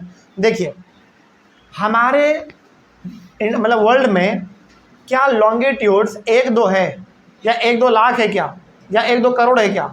नहीं, unlimited है, बहुत सारे हैं। तो अब इतने सारे longitudes हैं, कैसे पता चलेगा कितना है? तो क्या पता कर पाएंगे कभी हम लोग कितना है? नहीं पता कर पाएंगे। तो इसको पता करने के लिए बहुत सारे कंट्री ने ये डिसाइड किया कि ग्रीनविच एक जगह है। ग्रीनविच हमारा जगह है लंदन में है बेसिकली। ग्रीनविच हमारा एक जगह है लंदन में है, पक्का कंफर्म लिखा हुआ आपके बुक में। चलिए ठीक है, बहुत अच्छी बात है। तो ग्रीनविच हमारा एक जगह है। बोला गया कि जो लाइन हमारा यानी कि जो लॉन्गिट्यूड ग्रीनविच से होके गुजरता है, और ये ग्रीनविच जगह है हमारा पृथ्वी के ऊपर ही है, आकाश में नहीं है ध्यान रखिएगा इस बात को। तो ग्रीनविच के ऊपर से जो लॉन्गिट्यूड पास कर रहा है उसी लॉन्गिट्यूड का नाम पड़ गया प्राइम मेरिडियन, और उसी से total numbers of longitudes count किया जाने लगा। मतलब कि आप गिनना, काउंट करना कहाँ से शुरुआत करोगे, इसका पॉइंट तो होना चाहिए ना एक। जैसे आप पढ़ने के लिए कहाँ जाओगे, वैसी बात है स्कूल जाओगे, कोचिंग जाओगे। क्यों स्कूल और कोचिंग जाते हैं? क्योंकि वो पढ़ने का जगह होता है। उसी प्रकार से हमारे पास लॉन्गिट्यूड्स बहुत सारे हैं, लेकिन इतने सारे लॉन्गिट्यूड्स हैं, कहीं से तो उसको काउंट करना शुरू करोगे। तो हमने उसको काउंट करना शुरू कहाँ से किया? प्राइम मेरिडियन से। और ये प्राइम मेरिडियन वही लॉन्गिट्यूड है जो ग्रीनविच से होकर क्या करता है? पास करता है, ऊपर से नीचे की ओर आता है।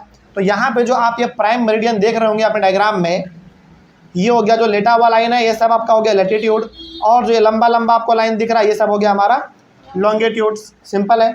और एकदम बिल्कुल बीचों बीच यदि आप ध्यान से देखेंगे ना, तो डॉट डॉट करके एक लाइन आपको दिखेगा बिल्कुल सीधा सा, उसी का नाम है हमारा प्राइम मेरिडियन। और बताइए ये प्राइम मेरिडियन कहाँ से गुजर रहा होगा? ग्रीनविच से गुजर रहा होगा। और ये ग्रीनविच हमारा क्या, एक जगह का नाम है, ठीक ना। और जितना भी हमारा लॉन्गिट्यूड है सारा का सारा काउंट कहाँ से होगा? प्राइम मेरिडियन यानी कि ग्रीनविच से ही चालू होगा, ठीक ना। ग्रीनविच बेसिकली बिल्कुल सेंटर में पड़ता है, इसीलिए ग्रीनविच को चूज किया गया है, इसीलिए, और कोई रीजन इसके पीछे नहीं है। नहीं नहीं नहीं, सब लैटिट्यूड के बीच में, सॉरी, सब लैटिट्यूड और सब लॉन्गिट्यूड्स के बीच में कितना कितना का दूरी है ये भी फिक्स है।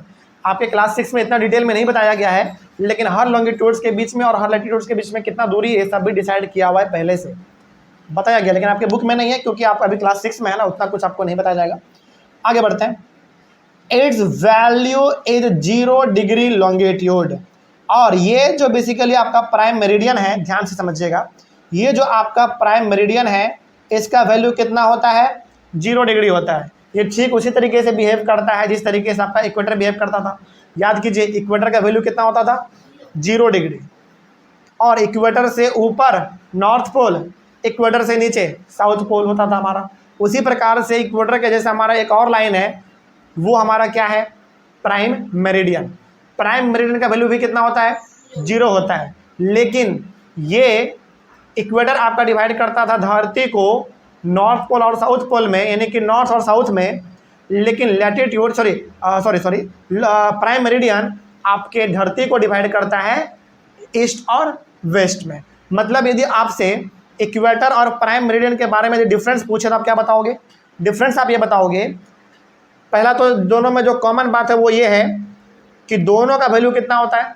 0 डिग्री होता है। इक्वेटर का भी और प्राइम मेरिडियन का भी वैल्यू कितना? 0 डिग्री होता है। पहला बात। दोनों में जो सबसे पहला डिफरेंस है वो ये है कि इक्वेटर धरती को डिवाइड करता है नॉर्थ और साउथ में, लेकिन प्राइम मेरिडियन धरती को डिवाइड करता है ईस्ट और वेस्ट में। तो प्राइम मेरिडियन के इधर हो गया आपका ईस्ट और प्राइम मेरिडियन के इधर हो गया आपका वेस्ट। सिंपल बात है ना, कोई अब दिक्कत इसमें? आगे बढ़ता है। और प्राइम मेरिडियन जो ये आपका बेसिकली है, ये प्राइम मेरिडियन एक लॉन्गिट्यूड हुआ, ये लैटिट्यूड हुआ? बताइए जरा। लॉन्गिट्यूड हुआ क्योंकि लंबा लंबा लाइन है हमारा। तो फिर बताइए इक्वेटर जो हमने पढ़ा था, इक्वेटर हमारा लैटिट्यूड है या लॉन्गिट्यूड है? लैटिट्यूड है कि वो इक्वेटर कैसा होता था? लेटा हुआ था, इसीलिए वो लैटिट्यूड है। लेकिन जो आपका प्राइम मेरिडियन है वो क्या होगा? हमारा लॉन्गिट्यूड होगा। तो दो डिफरेंस आप आराम से लिख सकते हैं, ठीक है ना। तो पहला डिफरेंस क्या लिखोगे आप कि इक्वेटर धरती को डिवाइड करता है नॉर्थ और साउथ में, लेकिन जो आपका प्राइम मेरिडियन है वो धरती को डिवाइड करता है ईस्ट और वेस्ट में। लैटिट्यूड इक्वेटर जो है वो आपका लैटिट्यूड कहलाता है, लेकिन जो आपका प्राइम मेरिडियन है ये आपका लॉन्गिट्यूड कहलाता है। दो डिफरेंस तो हो ही गया हमारा। फिर पूछेंगे बता दोनों में कॉमन क्या है? फिर दोनों में कॉमन ये है कि दोनों का वैल्यू कितना होता है? 0 डिग्री होता है। सिंपल, ठीक है ना। आगे बढ़ते हैं। From the prime meridian we count 180 degree eastward as well as 180 degree westward. यानी कि प्राइम मेरिडियन से आप 180 डिग्री काउंट करोगे ईस्ट की ओर और 180 डिग्री काउंट करोगे वेस्ट की ओर। तो प्राइम मेरिडियन से यदि आप 180 डिग्री ईस्ट की ओर चले जाओगे तो आप पहुंच जाओगे ईस्ट की ओर, 180 डिग्री वेस्ट की ओर चले जाओगे तो आप पहुंच जाओगे वेस्ट की ओर। सिंपल सी बात है इसमें। The prime meridian and 180 degree meridian divide the earth into 2 equal halves, the eastern hemisphere and the western hemisphere.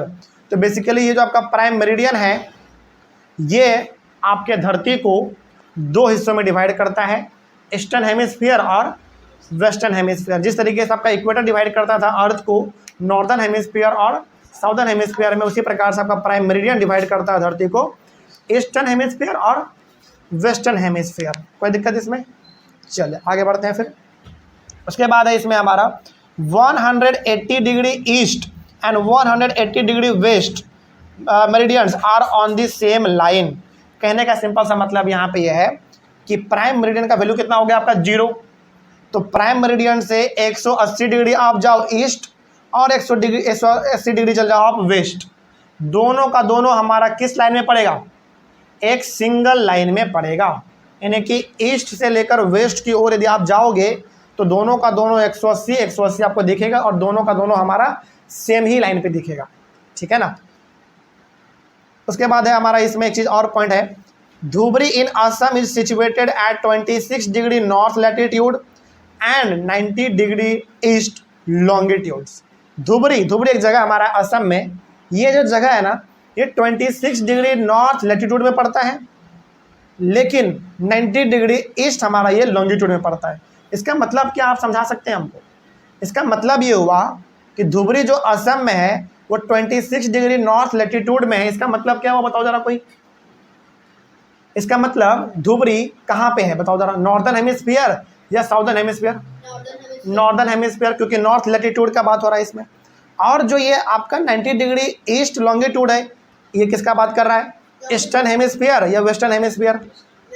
हाँ, ईस्टर्न हेमिस्फीयर का बात कर रहा है ना, क्योंकि इसमें बात किसका हो रहा है? लॉन्गिट्यूड का। और इसमें देखो 90 डिग्री ईस्ट लगा हुआ है, इसका मतलब ये किधर है? ईस्टर्न हेमिस्फीयर में। कोई दिक्कत इसमें? चलिए इस तरीके से आपका ये टॉपिक भी कंप्लीट होता है प्राइम मेरिडियन। अगला जो टॉपिक हमारा है वो है लॉन्गिट्यूड एंड टाइम। तो इसके बारे में हम लोग अपने अगले क्लास में डिस्कस करेंगे। तो मिलते हैं हम लोग अपने अगले क्लास में। और हाँ, इसमें एक ध्यान रखेंगे आप ये बात, जो 2-3 बात आपको प्राइम मेरिडियन को लेकर ध्यान रखना है। पहला बात तो ये कि प्राइम मेरिडियन नॉर्थ पोल से लेकर साउथ पोल की ओर आता है, पहला बात। दूसरा बात, प्राइम मेरिडियन का वैल्यू कितना होता है? 0 होता है। तीसरा बात, प्राइम मेरिडियन अर्थ को ईस्ट और वेस्ट में डिवाइड करता है। ठीक है ना। और प्राइम मेरिडियन से 180 डिग्री आप यदि ईस्ट जाओगे और प्राइम मेरिडियन से ही 180 डिग्री आप वेस्ट जाओगे तो 180 डिग्री ईस्ट और 180 डिग्री वेस्ट दोनों का दोनों एक ही लाइन पे पड़ेगा। समझ रहे बात को? इस तरीके से आपका ये टॉपिक कंप्लीट होता है। मिलेंगे हम लोग अपने अगले क्लास में, इस टॉपिक को शुरू करेंगे। तब तक के लिए thank you very much and have a nice day. Next topic हम लोग डिस्कस करेंगे लॉन्गिट्यूड एंड टाइम। इसमें हम लोग लॉन्गिट्यूड और टाइम के बारे में बात करेंगे। पिछले वाले क्लास में हम लोगों ने जो पढ़ा, क्या उसमें किसी को भी किसी प्रकार का कोई डाउट है? चलिए कोई डाउट नहीं है तो बहुत अच्छी बात है। हम लोग अपने इस चैप्टर को आगे बढ़ाएंगे और नए टॉपिक को शुरू करेंगे आज। टॉपिक का नाम होगा हमारा लॉन्गिट्यूड एंड टाइम। तो ध्यान से इसको आप सुनते चलेंगे बस, ठीक है ना। और सब पॉइंट इसमें बहुत इंपॉर्टेंट लिखा हुआ है।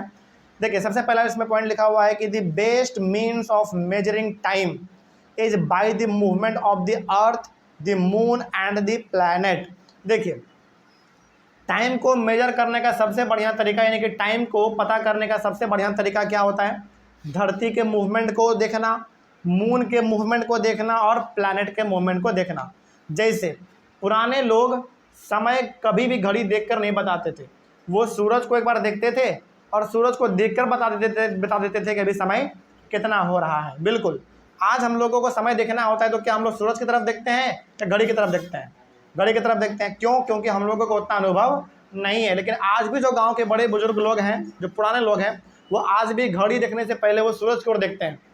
यानी कि वो सनलाइट देखते हैं कि आखिर सूरज कभी कितना दूर गया है, उसी को देखकर वो सही घड़ी का पता बता देते हैं। तो पहले के लोग जो हैं घड़ी का, यानी कि पहले के लोग समय का पता लगाते थे सन को देखकर, मून को देखकर, इन सब को देखकर वो लोग समय का पता बता देते थे आराम से, कोई दिक्कत नहीं होता था। Earlier the sun is the best time keeper throughout the world. Time can be recognised by the shadow cast by the sun, which is the shortest at noon and longest at sunrise and sunset। अब जरा यहाँ पे देखिए, बहुत लंबे समय से लोगों ने समय का पता लगाया है केवल और केवल किस चीज़ को देखकर? सन को देखकर, बहुत लंबे समय से। और आज भी गांव में कुछ बड़े ऐसे लोग हैं, बड़े बुजुर्ग लोग हैं, जो पुराने लोग हैं, वो आज भी समय का पता सन को देखकर ही पता कर लेते हैं कि एग्जैक्ट तो नहीं लेकिन अनुमान लगा लेते हैं कि कितना समय भी बज रहा होगा। ठीक ना। और बेसिकली वो पता कैसे लगाते हैं, सूरज को देखकर नहीं, सूरज के रोशनी को देखकर कि वो परछाई कितने दूर तक बना रहा है, इसको देखकर। और वो लोग ये ऐसे पता लगाते थे कि यदि हमारे सर के जस्ट ऊपर यदि सूरज है तो 12 बज रहा है, ठीक है। और यदि सूरज अभी उग ही रहा है तो 5 या 6 बज रहा होगा, और यदि सूरज डूब रहा है तो भी 5 या फिर 6 ही बज रहा होगा।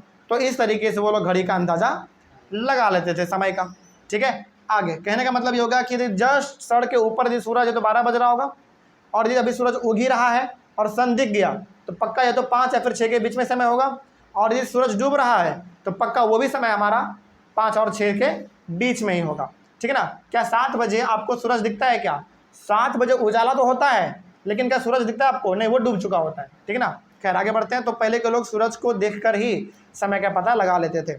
आगे, when the prime meridian of Greenwich, अब आपको समझ में आ रहा होगा कि प्राइम मेरिडियन क्या है और ग्रीनविच क्या है। ग्रीनविच बेसिकली हमारा एक जगह था, याद कीजिए, और इसी जगह से होकर हमारा क्या गुजरता था? प्राइम मेरिडियन गुजरता था। तो when the prime meridian of Greenwich has the sun at the highest point in the sky, all the places along this meridian will have midday और नून। कहने का मतलब यहाँ पे यह है कि ऐसा माना गया है कि यदि हमारा सन बिल्कुल प्राइम मेरिडियन के ऊपर है, मतलब ऐसे समझिए, यदि हमारा सन प्राइम मेरिडियन के आसपास है तो हर जगह पर जो वो समय होगा वो कितना होगा? मिड डे, मतलब कि लगभग 12 बज रहा होगा। ऐसे आप समझ सकते हैं इसको कि यदि हमारा प्राइम मेरिडियन के आसपास हमारा सूरज है, इसका मतलब है कि हर जगह पर समय कितना हो रहा होगा? लगभग 12 बज रहा होगा, यानी कि मिड डे और नून भी आप इसको कह सकते हैं कि लगभग 12 बज रहा होगा, ठीक है। आगे, those places east of Greenwich will be ahead of Greenwich time and those place west of Greenwich will be behind of Greenwich time. मतलब जो जगह ग्रीनविच से ईस्ट की ओर है वो हमेशा ग्रीनविच के टाइम से आगे रहेगा, मतलब कि ग्रीनविच के जगह पर जो भी समय हो रहा हो उस समय से वो हमेशा क्या रहेगा? आगे रहेगा। लेकिन कौन सा जगह? जो ग्रीनविच से किधर है? ईस्ट की ओर है। यानी कि जो जगह ग्रीनविच से ईस्ट की ओर है वो हमेशा आगे होगा समय में, किससे? ग्रीनविच से। और जो जगह ग्रीनविच से वेस्ट की ओर है वो ग्रीनविच से हमेशा क्या रहेगा? पीछे रहेगा। बस ये बात आपको ध्यान रखना है।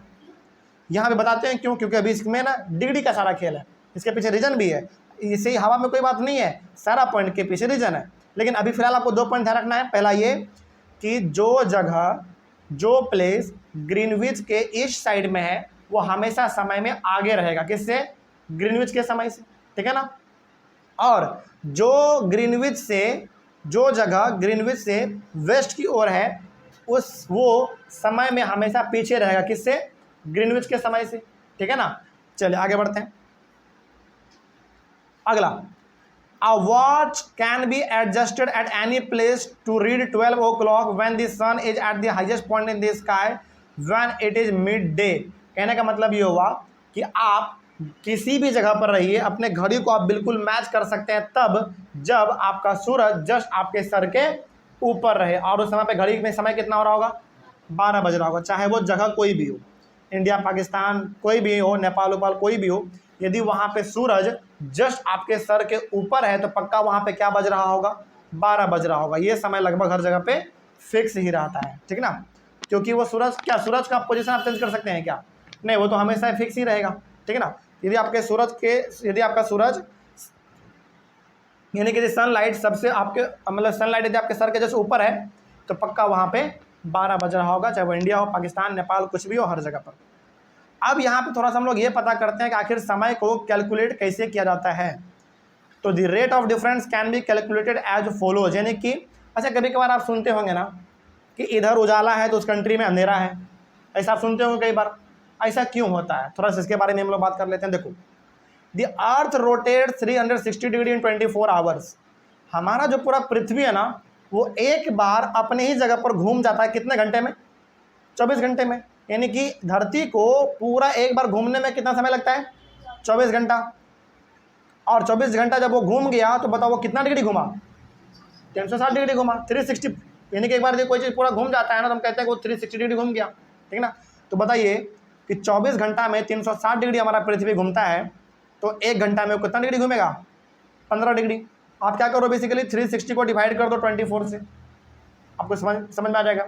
यानी कि 24 घंटा में यदि हमारा पृथ्वी 360 डिग्री घूमता है, तो 1 घंटा में हमारा पृथ्वी कितना डिग्री घूमेगा? 15 डिग्री घूमेगा, ठीक है ना। और फिर 4 मिनट में कितना घूमेगा? 1 डिग्री। समझ रहे बात को? मतलब कि आप इसको ऐसे समझिए, 24 घंटा में 360 डिग्री घूमता है, 1 घंटा में 15 डिग्री घूमता है, और 4 मिनट में 1 डिग्री घूमता है हमारा पृथ्वी, ठीक है ना। यह बात आपको ध्यान रखना है। Thus, when it is 12 noon at Greenwich, the time at 15 degree east of Greenwich will be 60 minute, यानी कि 1 hour ahead of Greenwich time, which means 1 PM। इसका मतलब आप ऐसे समझिए, अभी आपने यहाँ पे ये देखा कि यदि हमारा पृथ्वी 24 घंटा में 360 डिग्री घूमता है, तो 1 घंटा में 15 डिग्री घूमेगा, 1 घंटा में 15 डिग्री। तो बताओ 1 डिग्री वो कितने मिनट में घूमेगा? फिर 4 मिनट में घूमेगा। अब मान लो कि ग्रीनविच में बज कितना रहा है?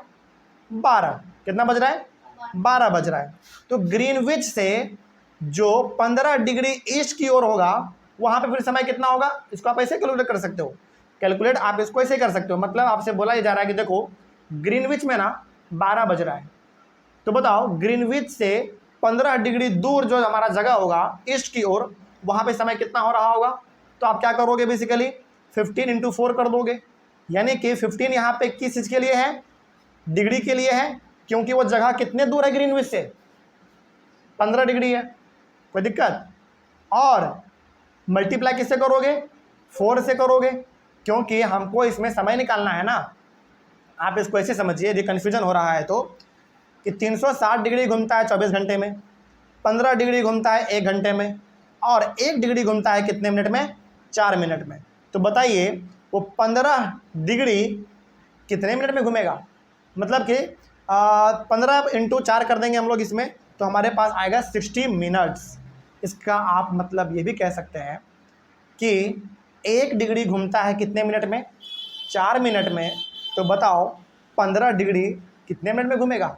तो क्या करोगे, 15 × 4 करोगे तो कितना मिनट आएगा? 60 मिनट आएगा, यानी कि 1 घंटा। तो जो समय आपका 12 बज रहा था ग्रीनविच में, उसी समय में हमारा 1 बज रहा होगा किस जगह पर?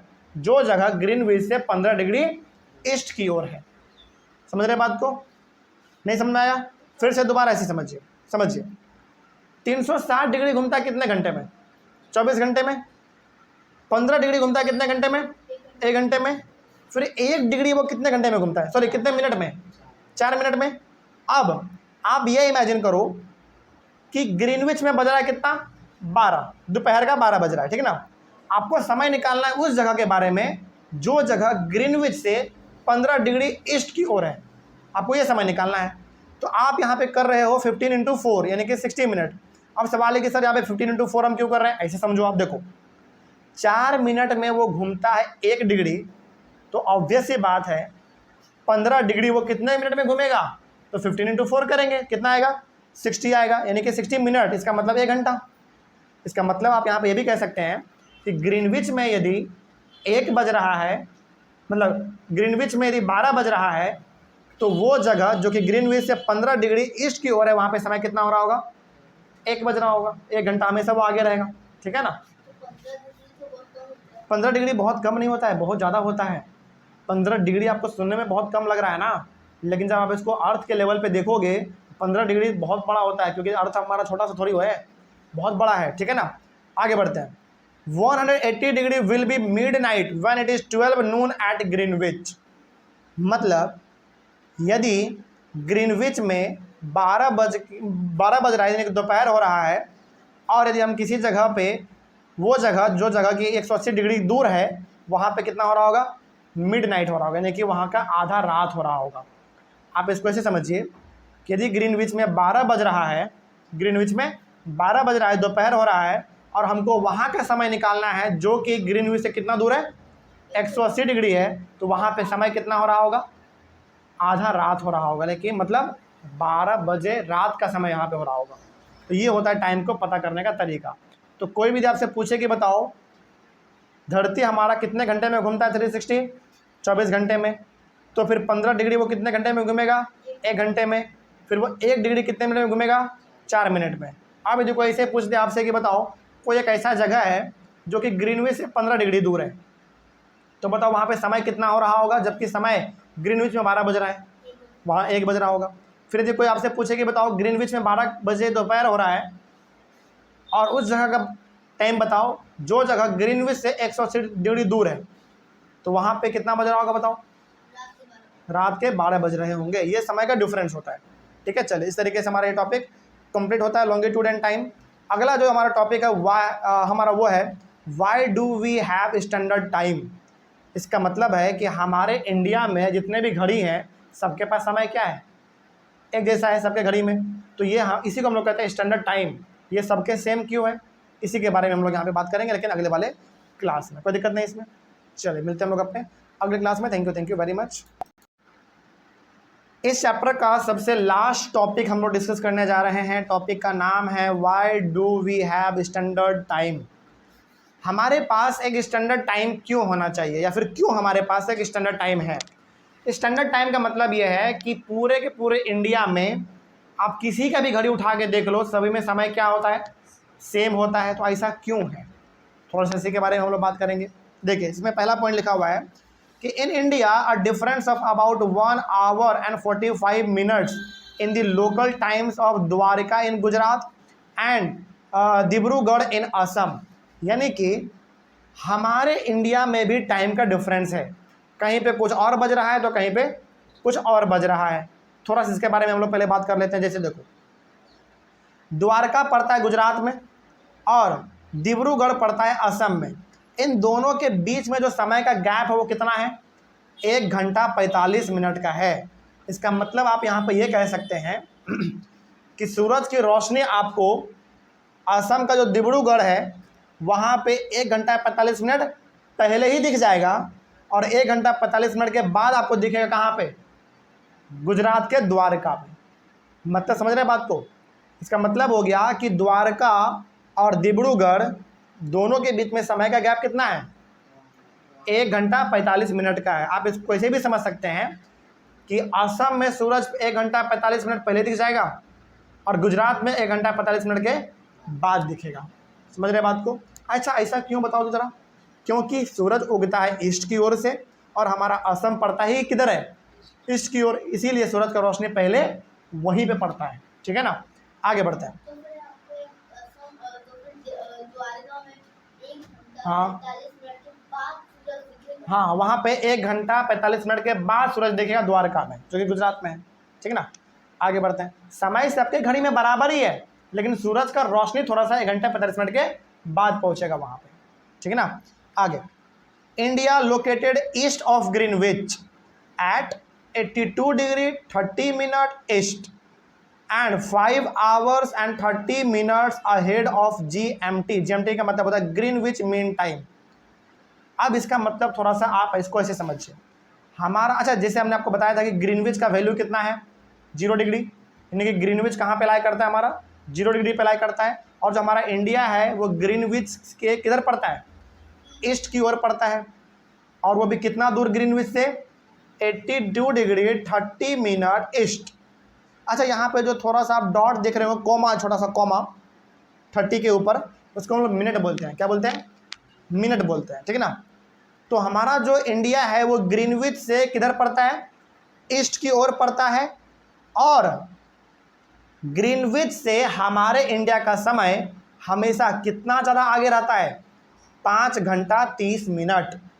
मतलब ये हुआ कि ग्रीनविच में समय कुछ भी हो रहा हो उससे आप 5 घंटा 30 मिनट आगे कर लो, वही समय हमारे भारत में हो रहा होगा।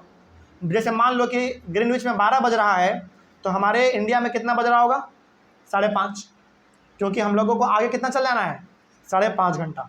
समझिएगा, समझ रहे बात को। जैसे अभी तुरंत हमने पिछले क्लास में आपको बताया था इस वाले में कि जो हमारा जगह ग्रीनविच से 15 डिग्री दूर रहेगा उसमें डिफरेंस समय का कितना देखने को मिलेगा, 1 घंटे का देखने को मिलेगा। हमने इसमें ये कहा था कि ग्रीनविच से 15 डिग्री ईस्ट की ओर जो भी जगह रहेगा उसमें 1 बज रहा होगा, तो ग्रीनविच में केवल 12 ही बज रहा होगा। तो अब हमारा इंडिया भी किधर ही पड़ता है, ईस्ट की ओर ही पड़ता है, और हमारा इंडिया जो है वो ग्रीनविच से कितना दूर है, 82 डिग्री 30 मिनट ईस्ट की, हमारा इतना दूर है ग्रीनविच से। तो बताइए ग्रीनविच और इंडिया के समय में डिफरेंस कम होगा या ज़्यादा होगा? ज़्यादा होगा भाई। जब 15 डिग्री होता था तो 1 घंटे का डिफरेंस होता था, और यहाँ पे जो 82 डिग्री है, तो क्या यहाँ पे 5 घंटे का डिफरेंस होना लाजमी है या नहीं? लाजमी मतलब सही बात है कि नहीं? बिल्कुल सही बात है। तो ग्रीनविच और इंडिया दोनों के बीच में समय का गैप कितने का है? 5 घंटे का। मतलब कि हम लोग हमेशा ग्रीनविच के समय से कितना घंटा आगे चलते हैं? 5.5 घंटा हम लोग हमेशा आगे ही चलते हैं। ग्रीनविच में 12 बज रहा होगा तो इंडिया में 5:30 बज रहा होगा, ठीक है ना। आगे Therefore 7 PM in India then 7:30 PM in India then 2 PM noon in London। समझ रहे बात को? अब इसका मतलब लंदन में ही पड़ता है ना हमारा ग्रीनविच, तो मान लीजिए कि यदि लंदन में 2 बज रहा है दोपहर का, तो इंडिया में कितना बज रहा होगा? 7:30। क्या 5.5 घंटा यहाँ पे भी आगे आपको इंडिया नहीं दिख रहा है? बिल्कुल दिख रहा है। जैसे अभी हमारे इंडिया में कितना समय हो रहा है, मान लेते हैं 5 मान लो, मोटा मोटी, चलो 5 नहीं मानते हैं, 4:30 ही मान लेते हैं। अभी समय हो रहा है कितना?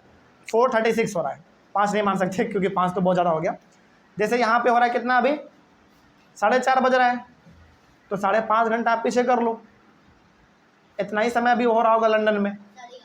11:30, 12:30, 1:30, 2:30, 3, 3:30, 4:30, नहीं ज़्यादा हो गया। जैसे 12:30 ना, 11:30 आपने बोला अभी।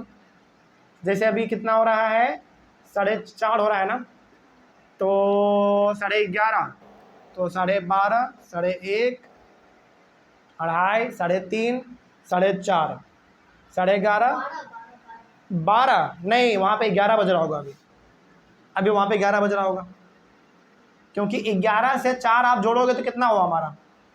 5 घंटा, आधा घंटा और भी तो लेना है। तो अभी लगभग वहाँ पे कितना बज रहा होगा? 11 के आसपास वहाँ पे भी समय हो रहा होगा। सोचो वहाँ पे अभी धूप होगा तो हमारे यहाँ पे शाम होने जा रहा है, ठीक है। तो इस बात को हमेशा ध्यान रखेंगे आप कि ग्रीनविच में समय जो भी हो रहा हो उससे हमारा इंडिया हमेशा कितना आगे रहेगा? 5.5 घंटा हमेशा आगे रहेगा। आगे बढ़ते हैं। रसिया हैज़ 11 स्टैंडर्ड टाइम्स। रसिया के पास 11 स्टैंडर्ड टाइम है, मतलब कि वहाँ पे 11 अलग अलग समय बताया जाता है। सोचो रसिया का बात कर रहे हैं हम। क्या इंडिया में हर जगह पे आपको समय अलग अलग दिखता है क्या? सबके घर में एक ही समय दिखता है, लेकिन रसिया में 11 अलग अलग समय बताया जाता है, अलग अलग जगहों पर। सोचो कितना कन्फ्यूजन होता होगा वहाँ पे।